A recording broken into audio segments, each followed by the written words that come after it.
Você crê que essa é a palavra de Deus? Diga glória a Deus. Eu quero falar aqui sobre esperança. Mas os que esperam no Senhor, é comum encontrarmos pessoas sem esperança. Se você sair pelas ruas da cidade perguntando para as pessoas o que você espera disso ou daquilo, em algumas áreas da vida, por exemplo, muita gente desesperançosa na área familiar, muita gente desesperançosa com a vida espiritual, com a vida profissional. E a maioria dessas pessoas no passado, elas tinham um sonho, elas tinham esperança. Elas estavam animadas por algum motivo. Mas de repente, acordaram sem expectativa alguma, ou simplesmente deixam a vida passar sem almejar nada, sem pensar em um futuro, sem pensar no amanhã.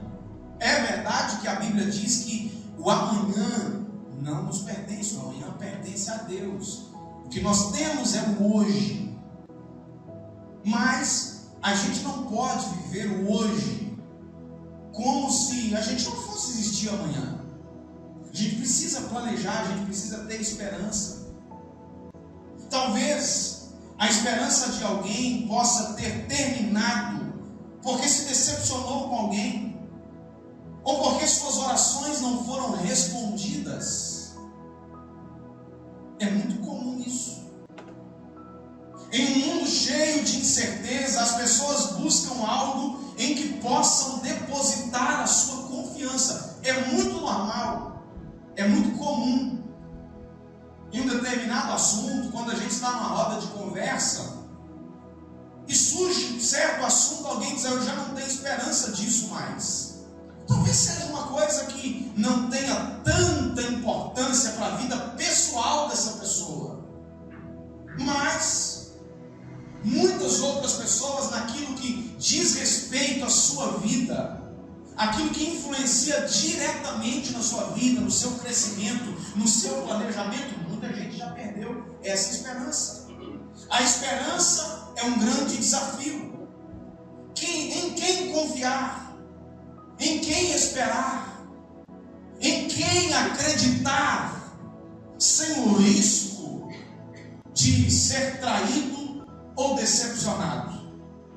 A esperança é algo fundamental, importante em nossas vidas. Imagine uma semente que é plantada em um solo fértil.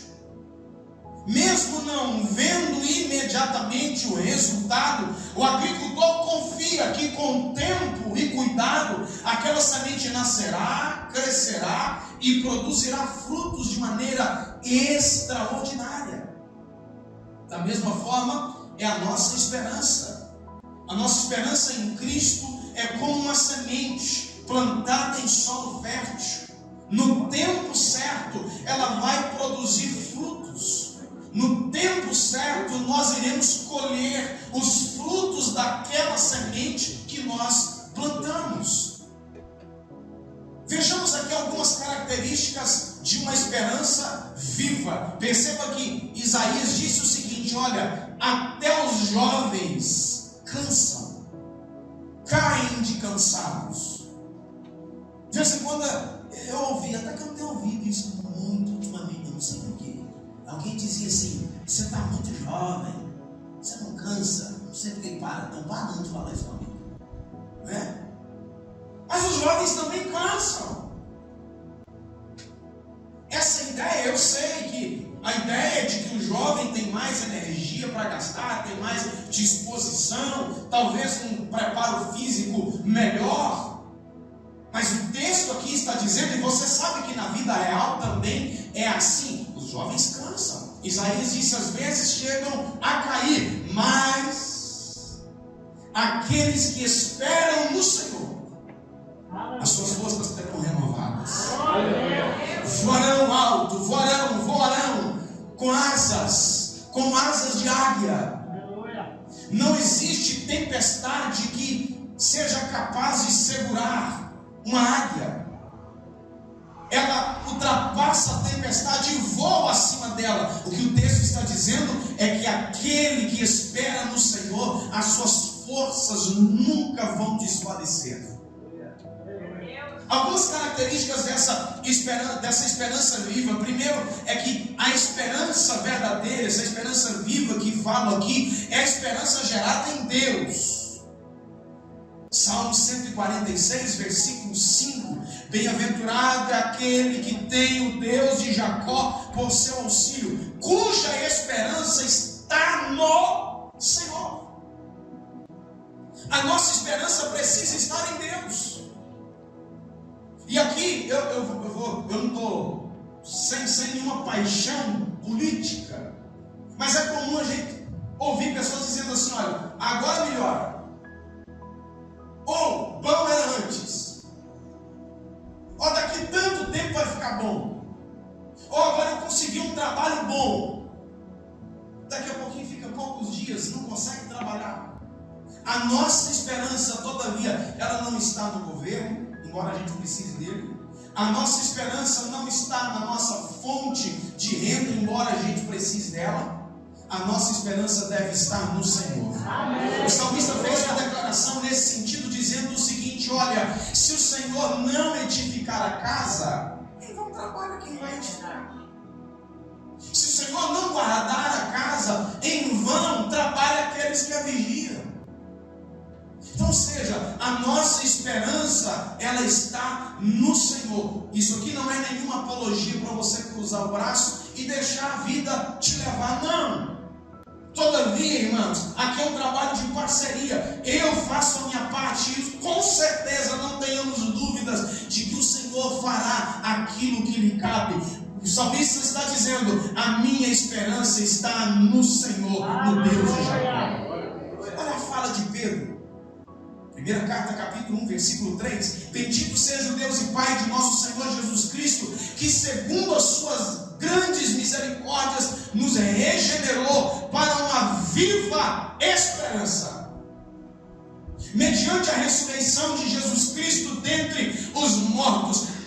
Eu já ouvi, você também já deve ter ouvido: a última que morre é a esperança. Deixa eu te dizer uma coisa: a nossa esperança não morreu, de fato. Morreu crucificado numa cruz, mas ao terceiro dia ressuscitou, está sentado à direita de Deus Pai.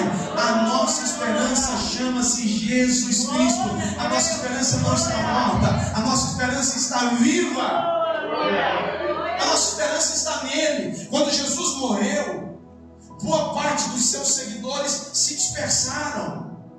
Mesmo tendo avisado que ressuscitaria no terceiro dia, o desânimo tomou conta dos seus discípulos. Contudo, no terceiro dia pela manhã, quando as mulheres foram visitar o túmulo, ele, Jesus, já não estava mais lá. A ressurreição de Jesus, na fala de Pedro, é a garantia de que a nossa esperança está viva, porque ele venceu até mesmo a própria morte. Sabe uma maneira da sua esperança não se dissipar como uma névoa? É a sua esperança ter sido gerada no Senhor. É a sua esperança ter sido gerada em Deus. A esperança que jamais pode ser frustrada. Quem me ouve diz amém. Amém. É aquela que tem origem em Deus, que tem como base a sua misericórdia. Isso quer dizer que a nossa esperança está firmada no amor incondicional de Deus. Dizer uma coisa aqui, meu filho: o amor de Deus, ele não aumenta e nem diminui de acordo com o que eu sou, bom ou mal. Tem gente tentando medir o amor de Deus do jeito que a gente mede o amor nós uns para com os outros, que na verdade, na prática, não deveria nem ser assim. Deus não tem essa oscilação de temperamento e de sentimento. Ele simplesmente me ama. Quem vai fazer a diferença para nós é o quanto nós estamos dispostos a corresponder a esse amor. Então não é amar mais ou amar menos. O amor de Deus não sofre essa oscilação. O que faz a diferença é o quanto eu estou disposto a corresponder esse amor de Deus. E o Senhor te ama. Em um mundo tão egoísta, em um mundo tão interesseiro, em um mundo individualista que nós estamos vivendo, eu tenho uma notícia para te dizer: o Senhor te ama de uma maneira poderosa, apesar dos defeitos que eu e você temos. E essa esperança está baseada nesse amor. Esse amor que não falha, esse amor que não muda. Quando depositamos a nossa confiança nesse amor, somos cheios de esperança que vai além das circunstâncias, pois está enraizada na fidelidade de Deus. Aqui está outra qualidade, outro atributo de Deus, outra característica de Deus: a fidelidade. O Senhor é fiel. A Bíblia diz que ainda que sejamos infiéis, todavia Ele, o Senhor, permanece fiel. Amém. Ele não muda. O escritor aos Hebreus diz que Deus é o mesmo ontem, hoje e eternamente. Ele não sofre mudança, Ele não sofre alteração. Desse modo, nossa esperança não é vaga. A fidelidade de Deus é a rocha sólida na qual ancoramos a nossa esperança, independente das tempestades que possam surgir. É aqui que muitas pessoas não compreendem. Esperar em Deus não nos livra das adversidades. O sol e a chuva, que está precisando vir, inclusive, vem para todos. A chuva e o sol não escolhem: olha, vou aparecer aqui, vou ser derramado, eu vou brilhar somente sobre fulano, beltrano e ciclano. Os demais não. O sol e a chuva caem para todos. O grande segredo é se preparar para resistir também às dificuldades que vêm para todos.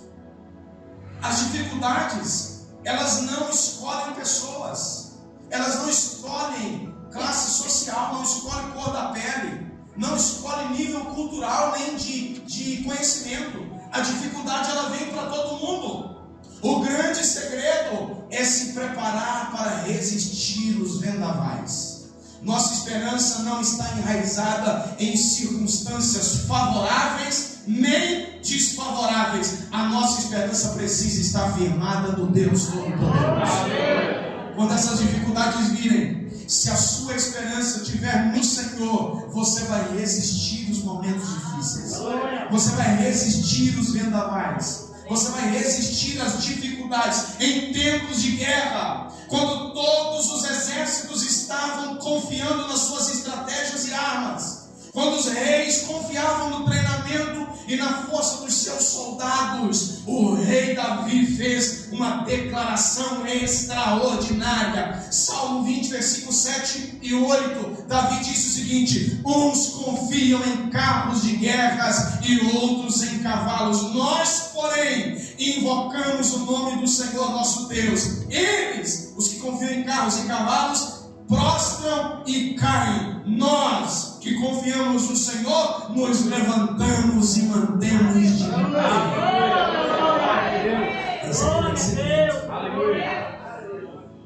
Se manter de pé.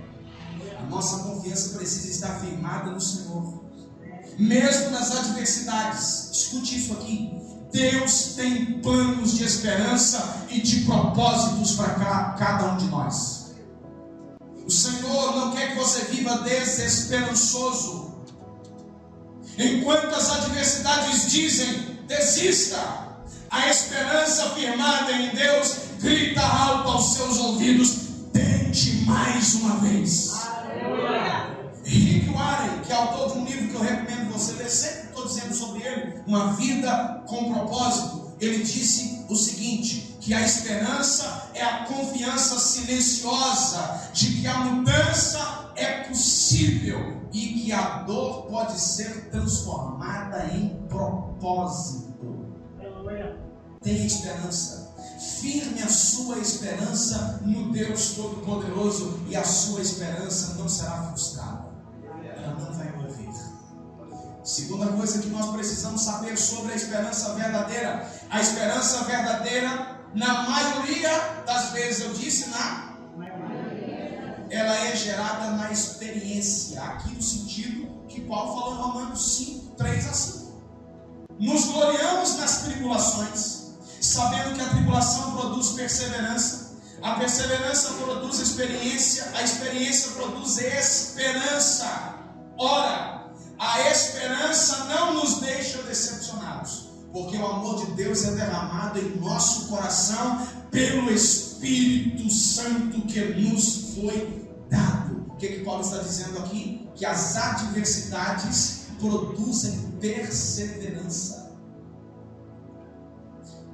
Tem uma outra tradução que muda perseverança aqui por paciência. Você já orou a Deus, pelo menos naquele momento que alguém te fez bastante raiva, você falou: oh meu Deus, me dê paciência. Já falou isso? Paulo está falando que a tribulação produz paciência. Deixa eu ensinar um negócio aqui. Se você quiser ser um ciclista ganhando corridas, troféus e por aí vai, campeonatos e tal, você compra o troféu ou você compra a bicicleta? Quer ter paciência? Deus vai te dar a situação para você exercitar a paciência. Quer ser um maratonista? Você compra o tênis ou a medalha? Então você está pedindo paciência. Deus vai te dar a situação para você treinar a sua paciência. Aleluia! Essa paciência, ela produz esperança. Quem tem esse tipo de esperança não tem vida confusa. Deus te chamou para a esperança e não para a confusão mental ou incerteza. A verdadeira esperança não é uma expectativa vaga e ilusória, mas uma convicção que nos move, que nos movimenta. Assim nós somos habilitados a enfrentar qualquer situação, não por nossa própria força, mas pela força que Cristo nos proporciona.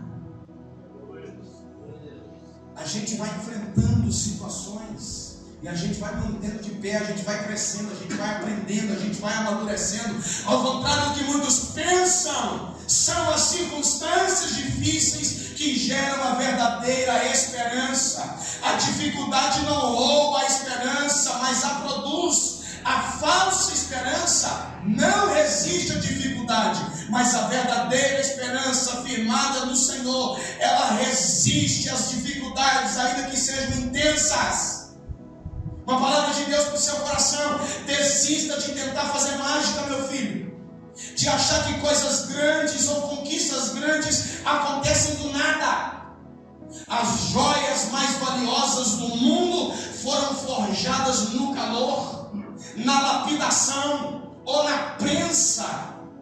Resista até o final. A palavra de Deus para você: fica firme, não recue, não se mova do lugar onde o Senhor te plantou, permaneça firme, segura a onda aí, daqui a pouquinho o vento passa. Já viu quando acontece um vento forte, você olha para o coqueiro, para a palmeira, as folhas ficam todas juntinhas assim, todas para um lado, para onde o vento está soprando, mas quando a tempestade passa, as folhas voltam tudo ao normal de novo. Palavra de Deus para o seu coração: fica firme, segura a onda. Isso é só uma situação de momento, isso vai passar. Guarde essa frase: quem não resiste o processo jamais estará apto para o propósito. O processo às vezes é dolorido, difícil, às vezes custa muito esforço. Por que não dizer que às vezes custa lágrimas, noites de sono, mas vai valer a pena. Oh, aleluia. Aleluia, aleluia. Você já enfrentou situações difíceis antes.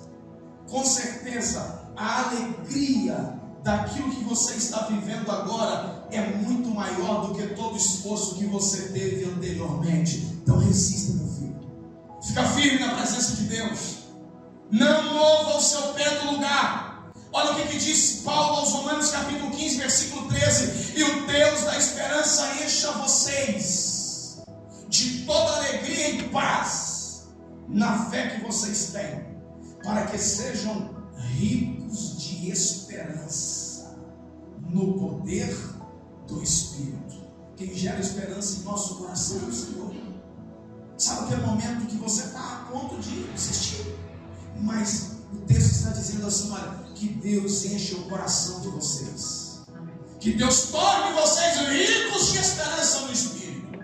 Sabe qual é o grande problema? O problema é que muitos estão tentando se encher de esperança pelos seus próprios esforços. Paulo também foi assim. Ele só chegou à conclusão de que quem o fortaleceria é Deus, quando resolveu abrir mão de toda a sua estratégia e força humana. Tem gente que é muito teimoso, vai lutando, até não ter jeito mais. Desarme, meu filho, baixa, sabe, fica tranquilo, se renda, se entregue ao propósito. Desarme-se também das suas investidas de tentar fazer tudo na força do seu braço. Se a verdadeira esperança está firmada nele, só poderemos ser fortalecidos por aquele que venceu todas as coisas. A nossa esperança está nele, então fique tranquilo. Desarme das suas forças físicas. Pare de tentar relutar com coisas que você não tem condição mais. Eu disse aqui no começo que tem coisa que é para mim e você. Tem coisa que é para nós fazermos. Agora outras coisas não. Outras coisas somos obrigados a deixar o Senhor agir. Aquilo que é para nós fazer, o Senhor fará. Mas tem coisa que a gente precisa se render. Se renda ao Senhor. Deixe o Senhor trabalhar na sua vida. Deixe o Senhor dirigir os seus passos.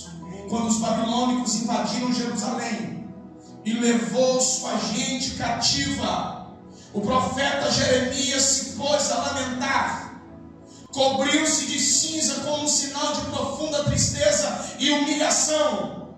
Estava quebrantado física e emocionalmente. Sabe o que aconteceu? Essa era a situação. O profeta perdeu a esperança. Estava cheio de dores, estava abandonado, sentido só.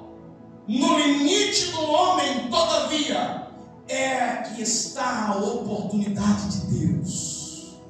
Quando você diz que não consegue, quando você diz que não tem jeito, quando você diz que é incapaz, é aí que o Senhor entra em ação. Veja a fala do profeta Jeremias, Lamentações capítulo 3, versículo 21. Eu quero trazer à memória aquilo que me dá esperança. Amém. De que você tem alimentado a sua mente? De que você tem enchido o seu coração? O que você anda enchendo a sua alma? Quando as portas parecerem fechadas, quando sentir os amigos distantes, quando o coração parecer sair do peito, quando a mente não souber que decisão tomar, lembre-se do profeta Jeremias. Eu quero trazer à memória o que pode me dar esperança. Aleluia. Desarme das suas experiências ruins que você já teve. Abra mão disso. Não fique preso nisso. Se você ficar carregando coisas que geraram para você dificuldades lá atrás, não sei quantos anos atrás, você ainda vive se alimentando dessas coisas, você viveu um passado ruim, com experiências ruins, e está trazendo isso para o presente, está vivendo também o presente ruim, de maneira ruim, e com certeza, se você não corrigir isso, você vai continuar vivendo o amanhã também desse mesmo jeito. Encha a sua cabeça, alimente a sua mente com coisas que te dão esperança. Existem coisas boas que você já viveu na sua vida, com certeza existe. Com certeza você já teve experiências vitoriosas. Alimente a sua vida disso. Alimente a sua mente com isso. Leia um bom livro. Leia a palavra de Deus. Relacione com pessoas que vão sempre dar para você uma palavra de esperança, uma palavra de Deus. Pessoas que vão orar por você. Pessoas que vão ouvir das suas dificuldades e não vão te expor na rua seguinte. Alimente a sua vida com o que pode te dar esperança. A esperança não é apenas um olhar para o futuro, mas um viver no presente com confiança e propósito.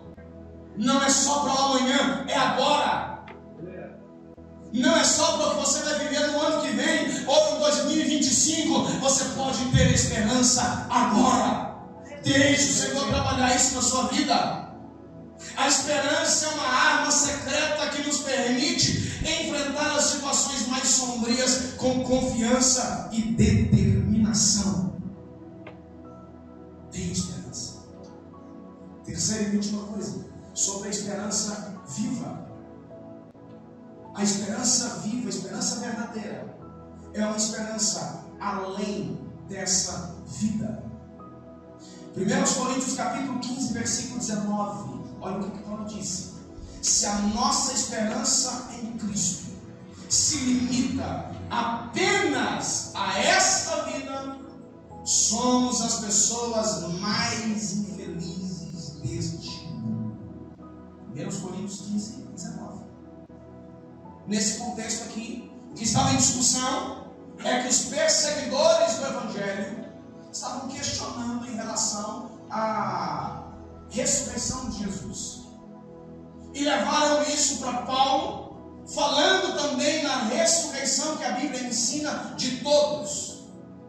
E aí Paulo diz o seguinte: olha, se Jesus não ressuscitou, não há evangelho algum para pregar. Se não há evangelho, nós cremos em vão e permanecemos então na nossa vida de pecados.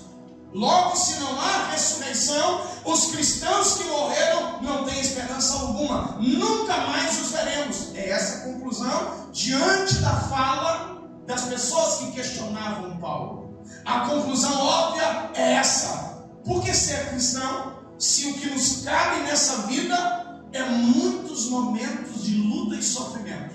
É melhor então se entregar a outro estilo de vida. O que esperar para uma glória futura se essa glória ela não existe? Era isso que as pessoas estavam questionando e Paulo respondendo. A busca intensa, escute isso, por realizações dessa vida fazem muitas pessoas se esquecerem das coisas espirituais. As pessoas, muita gente, não estou generalizando, muita gente se perde em coisas da terra, em coisas dessa vida, se esquecendo que nós somos também seres espirituais.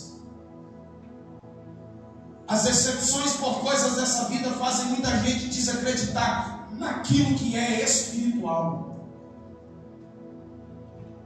Tem muita gente decepcionada por ele. Com certeza há pessoas que receberam um convite para estar aqui hoje e não vieram, porque disseram assim: bicho, não pode igreja nada. Existem muitos problemas. A igreja é uma espécie de um hospital. Tem gente procurando perfeição na igreja que ela não vai encontrar. A igreja é um lugar onde os imperfeitos são tratados. Eu não estou falando aqui de erros que alguém faz questão de viver nessa prática. Estou falando de gente que está moldando a sua vida para uma transformação. Isso é comum em todo lugar. Isso é comum em toda a igreja. E aí muita gente, por causa das decepções, acaba não querendo mais saber de igreja. Isso não é só no meio evangélico, não, no meio católico também. Eu ia falar no momento da oferta, acabei esquecendo.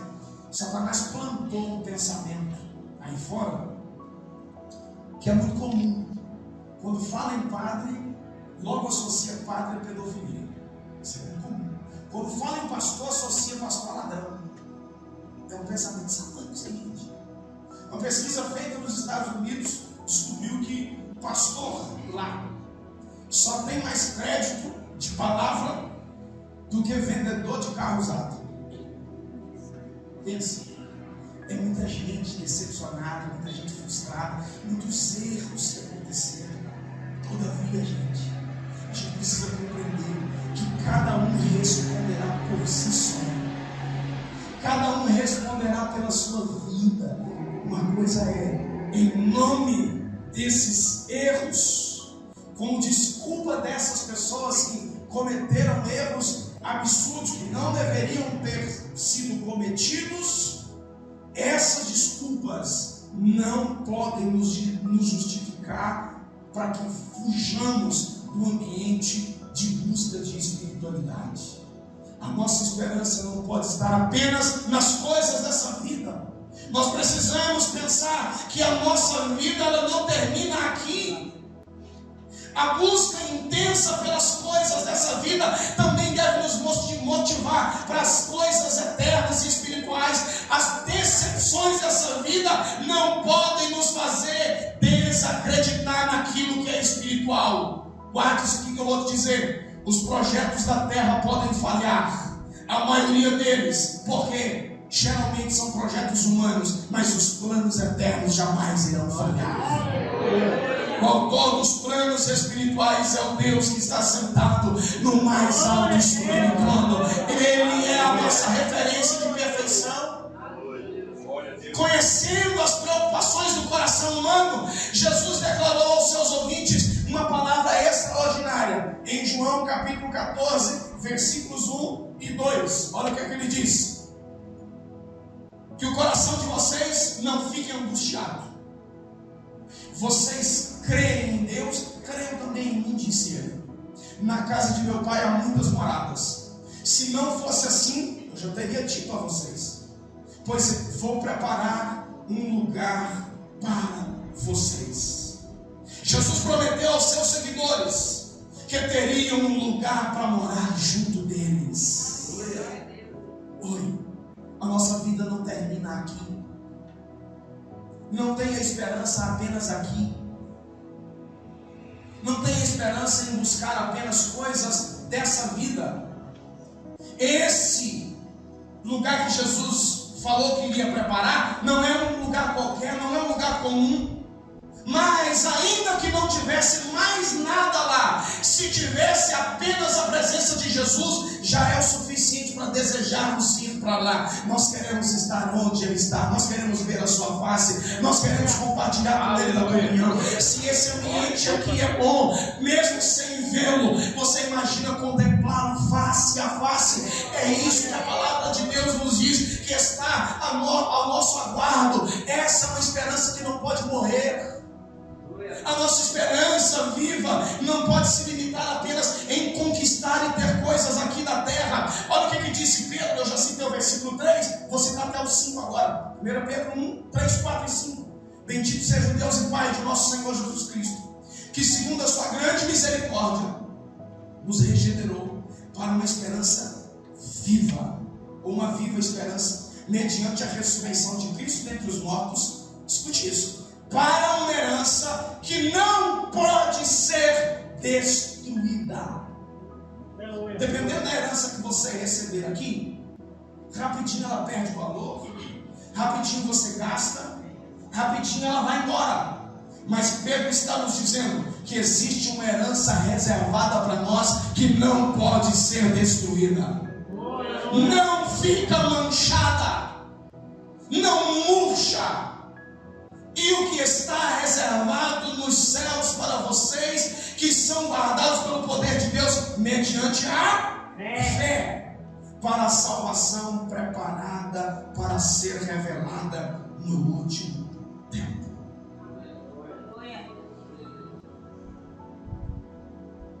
A nossa esperança é viva, deve ser viva, deve estar firmada no Senhor. Jesus disse para os discípulos: olha, se vocês forem obedientes, vocês vão herdar a terra aqui não no sentido geográfico. Deus havia dito para Israel lá atrás: se vocês forem fiéis, vocês serão bem-aventurados, benditos nessa terra. Vocês vão comer o melhor dessa terra. Porém, a nossa vida não se limita aqui. A nossa esperança viva também deve apontar para as coisas eternas. Uma esperança além da vida. Entenda e creia que ninguém pode arrancar você dos braços poderosos de Jesus. Eu sei que existem circunstâncias difíceis, eu sei que coisas provam a nossa paciência, eu sei que existem coisas que provam até mesmo a nossa própria fé. O próprio Jesus foi provado. Saia daqui nessa noite com essa palavra: ninguém pode arrancar você dos braços poderosos de Jesus. Amém. Nenhuma pessoa ou circunstância pode afastar você do amor de Deus que está em Cristo Jesus. Paulo foi fazer uma descrição na sua carta aos Romanos, falando dessas coisas, e ele fez uma pergunta: olha, quem nos separará do amor? Ele faz uma lista extensa. Ele diz: a fome, a tribulação, a nudez, o perigo, a espada, as guerras. E ele vai listando, faz uma lista enorme, e ele chega à conclusão, ao final: ninguém poderá nos separar. Nem a altura, nem a profundidade. Ninguém poderá, nada poderá nos separar do amor de Deus que está em Cristo Jesus. Essas promessas são para aqueles que fizeram do Senhor a sua fortaleza e fonte de esperança. Você pode estar de pé comigo, por favor?